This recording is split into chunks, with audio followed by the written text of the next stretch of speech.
To much of the outside world, Singapore is a capitalist utopia of low taxes and prosperity for all. In reality, the city-state is starting to have serious doubts about its widely admired model. In the first two parts, we mentioned concerns such as complacency, kiasu culture, meritocracy in the educational system, the immigration dilemma, and the aging population pushing the government to re-examine some of the policies that have made it one of the wealthiest nations in the world. Today, let's continue to explore the remaining challenges and problems that the island nation is trying to solve with My Wonder channel. Don't forget to hit the subscribe and like button to continue watching other interesting videos of My Wonder channel in the near future. 6. Income inequality.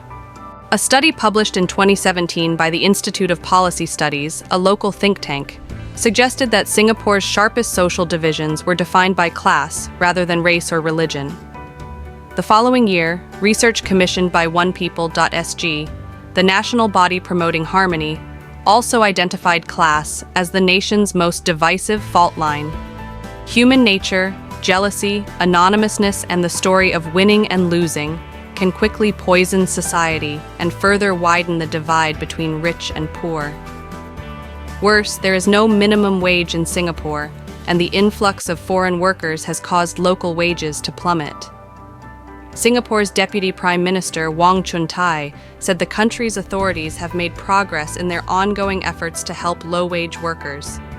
Measures taken by the Singapore government include child allowances and expanded economic relief programs. However, the harsh reality is that no assurance is ever enough in the time of economic uncertainty, short of never-ending handouts from the public coffers, which may also exacerbate the economic situation, said Eugene Tan, Associate Professor of Law, Singapore Management University. Because for Singaporeans, economic issues are the primary issue, said Bilveer Singh, Associate Professor of Political Science at the Singapore National University. A growing fear among locals that social mobility has slowed. Workers from overseas were among the first to get caught in the crosshairs. Hiring criteria got tighter after competition for jobs became a theme of the 2020 election, with the ruling People's Action Party suffering the worst parliamentary results since taking office in 1965. Now, the rich be next in line. Income inequality is rising, but wealth inequality is probably more glaring, largely because asset values have increased over time, said Ho Kwon Ping, a local tycoon and former journalist who is regarded as one of Singapore's public intellectuals. Meritocracy in Singapore is clearly not a slogan which the power elites only pay lip service to, but social mobility is less than before, he said. The government realizes that we need to improve the system. Singapore's considerable wealth has been built on its status as a stable, open, technologically advanced economy with low taxes. Inheritance, dividends, investment income, and capital gains are all untaxed. That's made it a hub for the world's richest, from Facebook Inc. and co-founder Eduardo Saverin to gaming billionaire Forrest Lee. It's also spawned a local boom in private banking, family offices, and asset management. Signs of luxury are everywhere. Sales of high-end bungalows, the city's equivalent of mansions, tripled in 2021, according to Knight Frank Singapore. Golf memberships have jumped 40% from pre-pandemic rates, costing as much as $350,000, $262,000 for locals and more for expats. With its good infrastructure, stable security, and low taxes, Singapore attracts many rich people in the world. Currently, Singapore has a higher rate of millionaires per capita than any other country. The average income per capita is also among the highest, over 51,000 USD, surpassing developed countries such as Germany or even the US in some aspects. But Singapore's wealth gap is the second highest among developed Asian economies, after Hong Kong. It's clear that poorer Singaporeans will struggle to afford basic necessities. The city-state has no minimum wage or poverty line, and no social assistance like many developed European economies. The problem has become so acute that anti-poverty campaigners have issued a challenge. Can you afford to live on $5 a day?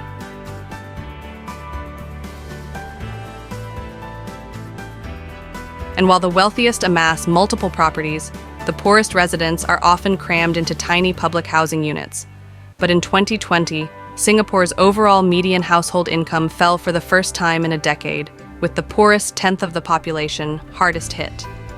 Real incomes declined 6.1% to a median $560 a month, although those incomes rebounded by 4.7% in 2021.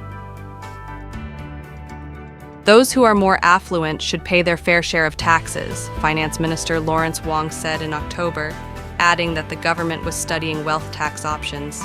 Central Bank Chief Ravi Menon has suggested the country shift away from taxing income and towards taxing wealth, highlighting property and inheritance as potential avenues. Even among the city's wealthiest residents, there are some who are in favor.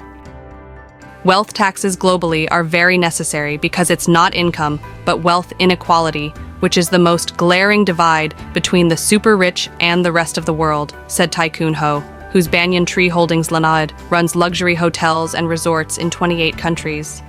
The problem is that our economic policy is based partly on attracting the super wealthy, he added. The challenge is how to extract more from them without scaring them away. Prime Minister Lee has also pointed out that wealth is harder to track than income. It's amorphous. You can squeeze it here and it pops up in different forms elsewhere, he said at the Bloomberg New Economy Forum in November. We need to find a system of taxation which is progressive and which people will accept as fair, Lee said.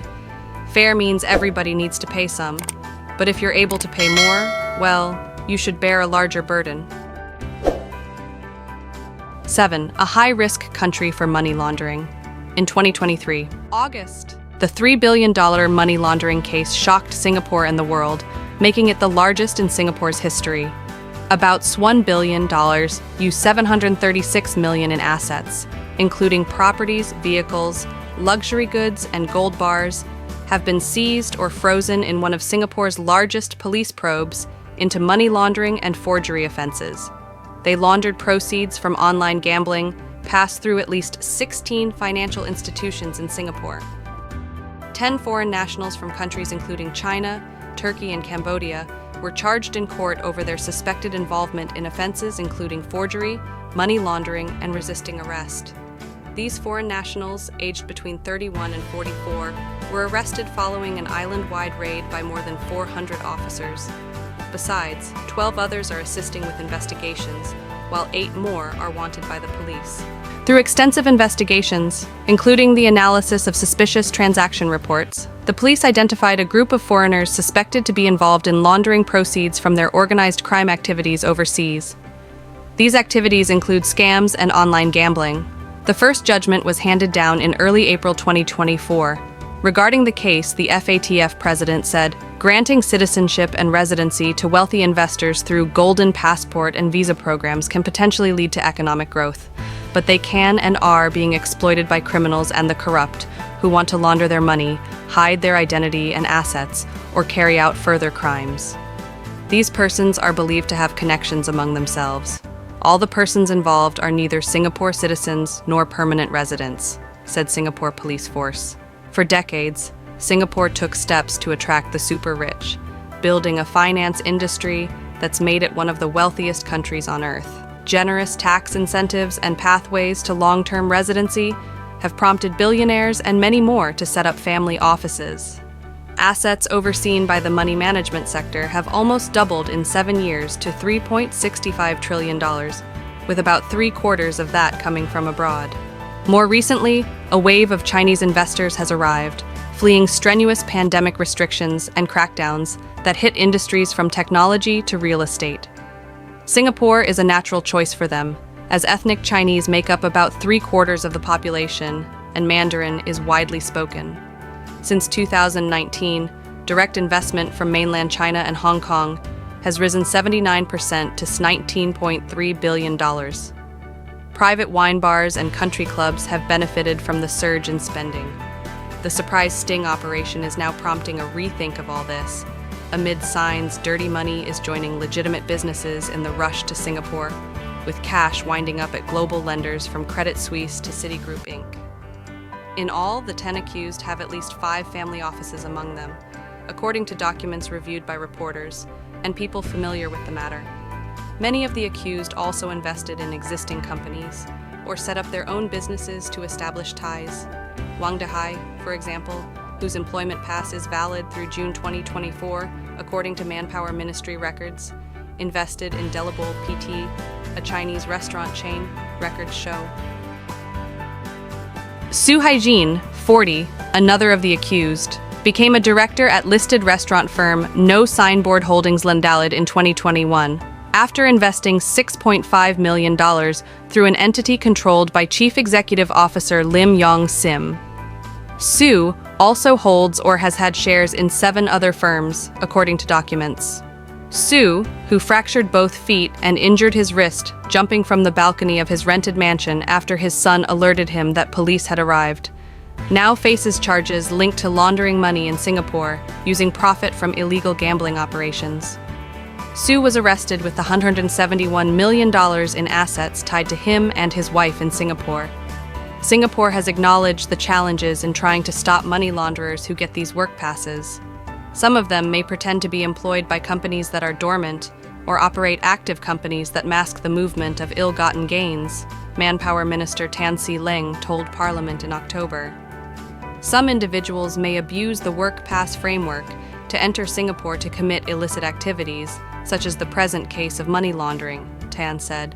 Criminals will constantly find new ways to circumvent our laws and regulations and update their methods over time. The 10 arrested were granted various visas to stay or work, in part because none of them was on the Interpol Red Notice list, despite being wanted in China, according to authorities. Chen Qingyuan, Su Wenqiang, and Su Jianfeng were wanted in China and were charged after the raids in Singapore. Singapore is also looking into the effects of a little-known loophole that helped many of the accused start businesses. According to Singapore law, foreigners must hire a citizen or permanent resident as an authorized representative to set up a company. To meet this demand, some locals have become serial directors, representing hundreds of firms at the same time. Wang Junji is a prime example. The Singaporean is director, shareholder, or secretary of more than 200 companies, and has held roles in at least 9 firms related to 3 of the arrested, most of which he left recently, according to corporate filings. One of the firms linked to Zhang Ruijin, another of the accused, has 2 corporate secretaries from a firm called Venture Haven, which claims it can deliver business registrations in under 24 hours, according to its website. Those 2 secretaries alone, Ko Teng Teng and Safara Binte Saad, each hold more than 3,500 positions at various firms. For the booming financial hub, it's all a delicate balancing act. Singapore wants to keep borders open to attract the super rich while having enough controls in place to detect tainted funds. Singapore's ability to attract funds from across the region and beyond means it has an added responsibility to ensure its anti-money laundering controls are effective, said John Cusack, the London-based chairperson of the Global Coalition to Fight Financial Crime. The purpose of such controls are to follow the money and deprive criminals of these funds. This appears to be a likely successful example of delivering on that purpose. For his part, Lee the Premier said the money laundering case isn't a scandal, and that the system is clean. If my system had been corrupted, then I'm in trouble, he said in an interview at the Bloomberg New Economy Forum last month. It's a criminal case. Criminals do bad things. We find out, we investigate it, and charge them in court. Singapore is far from perfect. It has outdated laws, issues with personal freedoms, and basically no opposition. But in my opinion, it is a shining example to many other emerging countries of what can be achieved with vision and hard work. Today's video ends here. Don't hesitate to leave a comment below to let me know if you liked this video. Please share the love and give it a thumb up, as well as hit the subscribe button so you never miss an update from us. Thanks for watching and see you soon. Bye-bye.